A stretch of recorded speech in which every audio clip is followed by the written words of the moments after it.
7ஆம் பாவம் இருந்ததுனால அவங்களுக்கு குழந்தை கிடைக்காததுக்கு என்ன காரணம்னு சொல்லுங்க பார்ப்போம். குழந்தை இல்லைன்னு சொல்லியாச்சு, இது வரைக்கும் குழந்தை இல்ல. இதுக்கு மெயின் காரணம் என்னன்னு சொல்லுங்க. சொன்னவங்க ரொம்ப சூப்பர். சூரியனுக்கு 5ஆம் இடம், 5ஆம் அதிபதி செவ்வாய் 6ல போயிடுச்சு. அதனாலயும் குழந்தை பாக்கி கிடைக்காம இருக்கிறது. சரி,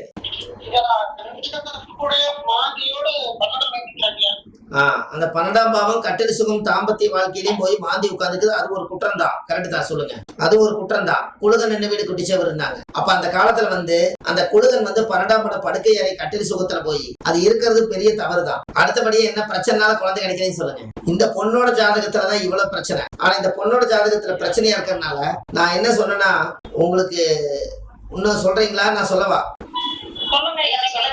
இந்த ஜாதகரு மெயினா, அதாவது நான் பார்த்தோன்னே என்ன சொன்னா, உயிரணுக்கள் சக்தி கம்மியா இருக்கக்கூடிய மாப்பிள்ளைய நீங்க திருமணம் பண்ணிக்கிறீங்கன்னு சொன்னேன். அந்த மாதிரி எப்படி சார் அது எப்படி அப்படின்னு கேக்குறாங்க. அத சொல்றேங்க சார். ஐயா ஐயா கேக்குதுங்களா? இந்த ஜாதகத்தை பார்த்தோன்னே நான் என்ன சொன்னேன்னா, உயிரணுக்கள் சக்தி குழந்தை பாக்கியம் பெத்துக்கிறதுக்கு உயிரணுக்கள் சக்தி கம்மியா இருக்கக்கூடிய மாப்பிள்ளையை நீங்க திருமணம் பண்ணியிருப்பீங்கன்னு சொன்னேன். அந்த அம்மா பார்த்துட்டு சொல்ல முடியல, ஒரு அவங்ககிட்ட இருந்து ஓப்பனா சொல்லிட்டாருங்கிற மாதிரி ஒரு விஷயம், உண்மையை சொல்லிட்டாருங்கிற ஒரு விஷயம். இதுக்கு நான் என்ன சொன்னேன்னா, அது எதனால அப்படி சொன்னேன் அப்படின்னா, அவங்க சொன்னதும் கரெக்டா ரூலும் கரெக்டா வந்தது. சூரியன் என்ற நட்சத்திரம் என்னன்னு பாருங்க.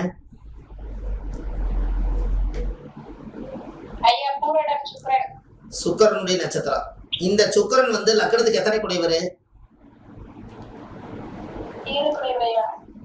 7 குடையவரா? இப்ப மாத்திட்டாங்களாமா?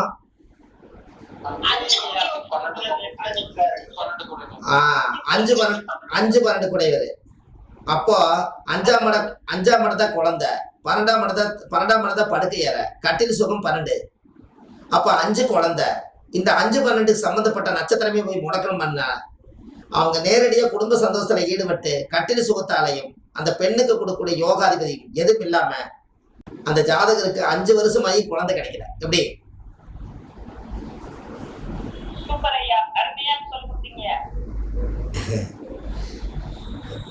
இப்ப உங்களுக்கு புரியுதுங்களா? யார சொல்ல வரீங்க?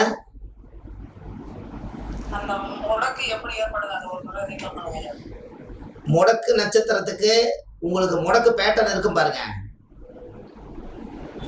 முடக்கு பேட்டர்ன் இருக்கு அவங்ககிட்ட?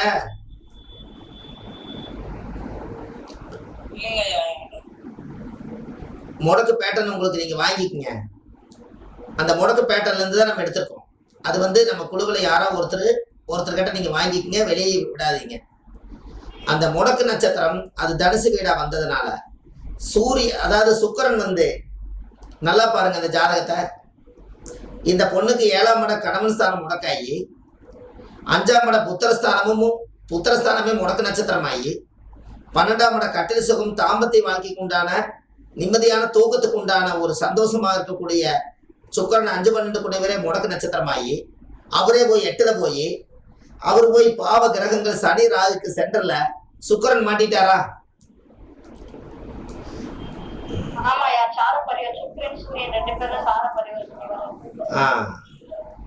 பத்தாவதுக்கு குருவும் வக்கரமாயிட்டாருங்களா? குழந்தைக்கு உண்டான கிரகம் வக்கரமாயிடுச்சா? குழந்தைக்கு உண்டான கிரகம் வக்கரமாயிடுச்சுங்களா? அதே போல சூரியன் தான் கரு வளர்ச்சி எல்லாமே. அவரும் முடக்கு நட்சத்திரம் வாங்கியிருக்காரா? சரி. 4ஆம் இடத்திலேயே சந்திரன் காரகோ பாவநாசம் ஆயிருச்சா? 4ஆம் இடம் என்பது தாய் காரகனே தாய் வீட்டுல இருக்கிறதுனால காரகோ பாவநாசம். 4ஆம் இடம் என்பது தாய் வீடு, வாகன, சொத்து, சுகம் எது இருந்து நம்ம அனுபவிக்க முடியாது. இவ்வளவு பிரச்சனை இருக்கிறதுனால அந்த ஜாதகத்துக்கு மெயினா குழந்தை பாக்கியம், கல்யாணம் ஆயிடுச்சு ஆனா குழந்தை கிடைக்கல. கல்யாணம் ஆகிறதுக்கு போராடி இருக்காங்க, சரியான போராட்டம். 7ஆம் இடமே முடக்கு. அப்போ கல்யாணம் ஆகிறதுக்கே இவ்வளவு போராட்டம், பத்தாவதுக்கு என்ன திசை நடக்குதுங்க?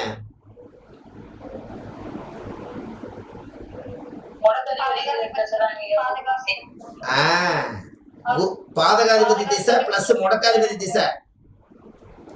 அப்போ இந்த பொண்ணுக்கு சந்திர திசை 2 வருஷம் 4 மாசம் 18 நாள் இருப்பு. ஏன்னா அஸ்த நட்சத்திரம் அல்லவா இந்த அம்மா. அப்ப 2 வருஷம் 4 மாசம் 18 நாள் தாயோட கர்ப்பத்துல சென்றது போக நின்றது. அப்ப சந்திரன் திசை 2 வருஷம், செவ்வாய் திசை ஒரு 7 வருஷம், 7 2 9, ராகு திசை 18 வருஷம். அப்ப 18 ஒரு 9 27. 27 வயசுக்கு மேல இந்த பொண்ணுக்கு வந்து இப்ப எவ்வளவு வயசுங்க? 33 34. அப்ப குரு திசையில குரு புத்தி முடிஞ்சு சனி புத்தி முடிஞ்சு இப்ப புதன் புத்தி நடக்குது. யாரோட புத்தி நடக்குது? புதன் புத்தி. புதன் யாருடையவர்? லக்னாதிபதி புத்தி நடக்குது. லக்னாதிபதி என்ன ஆயிட்டாரு? முடக்குல மாட்டிட்டாரு. அதனால இந்த பிரச்சனை இந்த பொண்ணுக்கு என்னன்னா, எங்களுக்கு வாழ பிடிக்கல, இந்த ஜாதகருக்கு வாழ பிடிக்கல, வீட்டுக்காரர் நம்மளை வச்சு வாழ மாட்டேங்கிறாரு, நான் என்னதான் பண்ணட்டும் அப்படின்னு. ஒரு குழந்தை தத்து எடுக்கலாமான்னு கேட்டா அவங்க குடும்பத்துல ஒத்துக்க மாட்டேங்கிறாங்க, மாப்பிள்ளை வீட்டு சைடு. ஏன் அப்படின்னா இந்த பொண்ணுக்கு குரு வக்கரமா இருக்கிறனால குழந்தை தத்தெடுக்க முடியல. முடக்காதிபதியே வக்கரமா இருக்கிறனால, அது குரு திசை நடக்கிறனால தத்தெடுத்து பண்ணலாம்னா 7 பாதகாதிபதி. அப்ப இவ்வளவு பிரச்சனை இருக்கிறனால இந்த ஜாதகம் நம்ம கிட்ட வருது. இதுக்கு என்ன தீர்வுன்னு சொல்லுங்க. இப்ப ஜாதகம் இதுவரைக்கும் பார்த்தது எப்படி இருக்குன்னு சொல்லுங்க. ஜாதகம் பார்த்தாச்சு. சூப்பர் ஐயா, அருமையான விளக்கம். என்னங்கம்மா? அருமையான விளக்கம் ஐயா. ஆமா, ஒரே ஒரு கட்டத்தான் கொடுத்தாங்க. அவங்க வாழ்க்கையில வாழ்ந்தது பூராமே இந்த கட்டத்துக்குள்ள வாழுது, அப்படியே தெரியுது. பார்த்த உடனேயுமே சக்கு சக்கு சக்கு சக்குன்னு எடுத்தாச்சு. இதுல எல்லாத்தையும் சொல்லி வந்தாச்சு. அப்படியே எடுத்துக்கங்க. வேணா நீங்க லைனை சுத்தி வேணா வாங்க.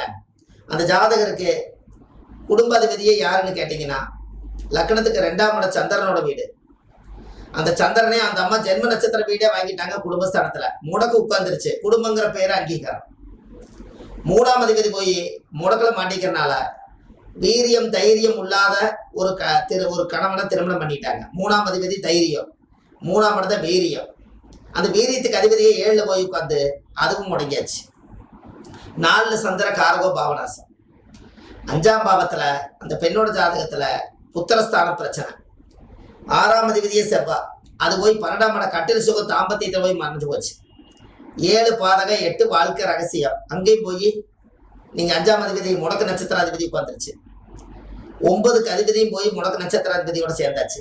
10ஆம் அதிபதியும் தொழில் தீவனம் எல்லாமே பார்த்தீங்கன்னா குரு தான். இந்த குருவும் போய் வக்கரமாயி அவரே முடக்காதிபதி ஆயிட்டார். 11ஆம் இடம் தான் திருப்தியா வாழலான்னு சொல்லி 11 12 இந்த 2 போய் 12ல மாறியாச்சு.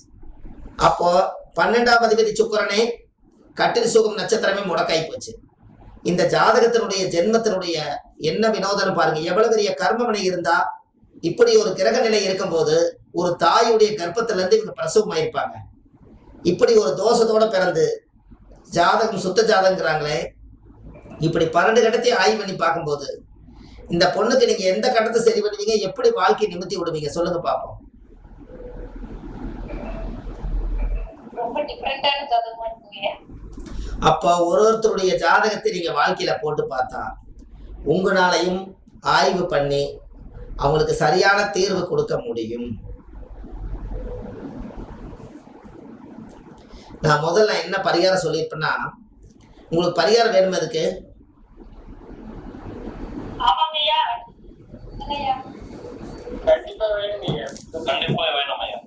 நான் என்ன சொன்னேன்னா, முதல்ல இவ்வளவு பிரச்சனை இருக்குது, இதுக்கு நீங்க தீர்வு எவ்வளவு கொடுத்துட முடியும்னு நினைக்கிறீங்க? இந்த பொண்ணு வாழணும், கணவனும் பிரியக்கூடாது, தாம்பத்திய வாழ்க்கை நடக்கணும், குழந்தையும் பிறக்கணும், டைவர்ஸும் வரக்கூடாது. இந்த பொண்ணுக்கு ஒரு தடவை தான் வாழ்க்கை. இதை வாழ்க்கையை தொலைச்சாச்சுன்னா அவங்களுடைய வாழ்க்கை என்ன ஆகுன்னு நம்மளுக்கும் தெரியல. அப்ப இந்த பொண்ணை இருக்கிற வாழ்க்கையில தொட்டுக்கோ தொடச்சுக்கோ இருக்குது. இது எப்படியாவது நம்ம ஜோசியரா இருந்து காப்பாத்தி ஆகணும். என்ன பண்ணலாம்? இந்த ஜாதகத்துல 9 கோள்களுமே இப்படி இருக்கிற சூழ்நிலை நான் என்ன சொன்னேன்னா, உங்களோட ஜென்ம நட்சத்திரத்தன்னைக்கு போய் முதல்ல உங்களுடைய நவகிரக கோயிலுக்கு முதல்ல கும்பகோணத்துல 3 நாளைக்கு தங்கிருங்க. எல்லா கோயிலையும் போய் தேங்காய் பழம் பூ மாலை கல்கண்டு வாங்கி அர்ச்சனை பண்ணி 3 நாளுக்குள்ள 9 கோயில் பார்த்துருக்கேன்னு சொன்னேன். ஏன்னா ஜாதக கட்டத்தில் இருக்கிறதுல எல்லாமே பிரச்சனை, நீங்க எந்த பிரச்சனையும் சொல்ல முடியும். அதனால முதல் நீங்க என்ன பண்றீங்கன்னா, குலதெய்வம் கோயிலில் போய் ஆண்டவனே இது யார் செய்த பாவம்னு எனக்கு தெரியாது, என் முன்னோர்கள் ஏதாவது பாவங்கள் பண்ணியிருந்தாலும் அந்த கர்மாவுடைய ஜெனரேஷன்ல ஏதாவது நான் என் வாழ்க்கையில என்னுடைய முன்னோர்கள் தப்பு பண்ணதுக்கு நான் தான் பலிகாரம் ஆகணும்னு நினைச்சா அதெல்லாம் நிவர்த்தி ஆகி எனக்கு இந்த வாழ்க்கையில எனக்கு வாழ்வாதாரம் வேணும்னு சொல்லி முதல் ஜாதக ரீதியா குலதெய்வத்துக்கு போய் சாமிக்கு தேங்காய் பழம் பூ மாலை கல்கண்டு வாங்கி அர்ச்சனை பண்ணி ஒரு 11 ரூபாய் நான் பிறந்த குத்த காணிக்கைன்னு சொல்லி, நான் பிறந்ததுக்கு குத்த காணிக்கை ஏதாவது இருந்தா இந்த தாம்பூல தட்சணை எல்லாம் உனக்கே தேங்காய் பழம் பூரா உனக்கு தரேன், எல்லாத்தையும் சாப்பிட்டு எனக்கு ஒரு அர்ச்சனை பண்ணி எனக்கு ஒரு ஆசீர்வாதம் பண்ணு, நான் நவகிரக கோயிலுக்கு போயிட்டு வரேன்னு சாமி கிட்ட போய் சொல்லிட்டு வாங்க. அதுக்கு அடுத்தது ஃபர்ஸ்ட் உங்க வாழ்க்கையில 9 கோயிலுக்கு போயிட்டு வாங்க. அந்த 9 கோயிலுமே சூரியனார் சந்திரனார் கோயில் எப்படி நீங்க 9 கோயிலுக்கு போய் உங்க பாதம் பட்டுட்டு வந்துட்டோம். அதுக்கப்புறம் உங்களுக்கு முடக்க கோயில நான் வந்து அந்த ஓலை பார்த்து உங்களுடைய வாழ்க்கையில நான் எடுத்து கொடுக்குறேன். அப்போ அந்த முடக்கு தோஷம் உங்க வாழ்க்கையில கொஞ்சமாவது நம்மளுக்கு நல்லா இருக்கணும் அப்படிங்கிறதுக்காக இந்த முடக்கு தோஷத்தையும் அவங்களுக்கு திதி சூனியம் யாருன்னு பாருங்க. அஷ்டமி திதிக்கு என்ன சூனியம்? அம்மா அஷ்டமி திதிக்கு என்ன சூனியம்? மிதனமும். அப்ப கண்டிப்பா இவங்க திதி சூனியத்தை உடைக்கணும். அப்போ முடக்கு கோயில் போயிட்டு வந்தா 7ஆம் பாவம் கணவனுடைய பிரச்சனை சால்வ் ஆகும், தாம்பத்திய வாழ்க்கை சால்வ் ஆகும், 7ஆம் பாவம் அங்கீகாரம் பிரிவினை இருக்கிற தோஷம் நிவர்த்தி ஆகும். திதி சூனி கோயில் போயிட்டு வந்தா லக்கணம் சுத்தமாயிரும், அந்த மனசுல இருக்கக்கூடிய பாரமெல்லாம் சுத்தமாயிரும். அதுக்கு அடுத்தது 4ஆம் பாவம் தான் கன்னி, வீட்டுல தாய் வீடு வாகன சொத்து சுகம் எல்லாமே உங்களுக்கு சேர வேண்டியது எல்லாமே சேரும். அப்ப திதி கோயிலுக்கும் போயிட்டு வாங்கன்னு சொல்லியாச்சு. 2வது கரணநாதனை கெட்டியா பிடிங்கன்னு சொல்லி பாலவ கரணத்துல பிறந்திருக்காங்க, அதற்குரிய அமைப்பை நம்ம எடுத்து கொடுத்து நம்ம அந்த கோவிலுக்கும் போய் அதுக்குரிய வேலையெல்லாம் செஞ்சுக்கலாம். உங்களுக்கு ஜாதகத்துல யோகம் வேலை செய்யணும்னு சொல்லியாச்சு. அதுக்கு அடுத்தபடியா சூரியனும் சந்திரனும் முடக்கு வீடா மாறி பாருங்க, சூரியன் முடக்கு வீட்டுல உட்காந்துருக்குது, முடக்காதிபதி போய் சந்திரன் வீட்டுல உட்காந்துருக்குது. அப்ப தாய் தந்தைக்கு ஒரு பாத பூஜை பண்ணுங்கன்னு சொல்லி இருக்குது. ஏன்னா அவங்கதான் நம்மளை பெத்தாங்க. அப்ப கருவறை தோஷம் அங்கதான் இருக்குது. அதையும் பண்ணி முடிச்சுட்டு 3 விரதம் இருக்குன்னு சொல்லிட்டேன். ஏன் 3 நாளைக்கு மௌன விரதம் இருக்க சொல்லணும்னா, பேசக்கூடிய இடம் எத்தனாம் இடம்ங்க? 2ஆம் இடத்துல யார் இருக்கா? முடக்கு உட்கார்ந்து இருக்கிறதுனால 2ஆம் இடத்துல கேது என்பது நாவு, நாக்கு ரிவர்ஸ்ல இழுக்கிறது, காத்து வெளிவிட வேண்டாம், உள் வாங்கிக்கிற மாதிரி முடக்கி போனதுனால 3 நாளைக்கு யாருக்கிட்டே பேசாம 3 நாளைக்கு மௌனம் இருதுங்கன்னு சொல்லியாச்சு. இது எல்லாம் பண்ணி முடிச்சுட்டு நல்லா வாழ்ந்த மகான் கிட்ட போய் குரு நட்சத்திரமா இருக்கிறதுனால ஒரு குருவா இருக்கக்கூடியவருக்கு போய் ஒரு பாத பூஜை பண்ணிட்டு வாங்க. உங்க வாழ்க்கையில 60% உங்க வாழ்க்கையை தக்க வச்சுக்கலான்னு சொல்லியிருக்கேன். எப்படி பரிகாரம்? சூப்பர் சூப்பர் சூப்பர் ஐயா. இன்னொன்னு கேட்கலாம். ஐயா, இந்த 12ஆம் இடத்துல செவ்வாய் மாந்தி ஒண்ணா இருக்கிறது, 12 செவ்வாய், அதுக்கு ஏதோ பரிகாரம் இருக்குங்களா? அதாங்கம்மா, இந்த செவ்வாய் மாந்தி இருக்கிறதுனால, செவ்வாய்னா புருஷன், மாந்தி அது கூட சேர்ந்து இருக்கிறதுனால என்ன சொல்றது, உயிரணுக்கள் இறந்துருச்சு, அதான பிரச்சனை. சுக்கிரன் என்பது சுக்களம், சுக்கிரன் என்பது சுக்களம், சுக்களம் இருக்கக்கூடிய உயிர் சக்தி. சுக்கிரன் என்பது சுக்களம், செவ்வாய் என்பது புருஷன், மாந்தி என்பது டெத்து. சுக்களம் டெத் ஆயிட்டே இருக்குது, அதனால குழந்தை கிடைக்க மாட்டேங்குதுங்க.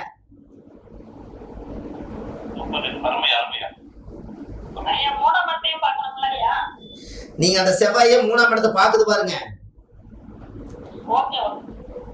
செவ்வாய் 4ஆம் பார்வையா லக்கணத்துக்கு 3ஆம் இடம் வீரியத்தை போய் லாக் பண்ணி வச்சிருச்சு பாருங்க.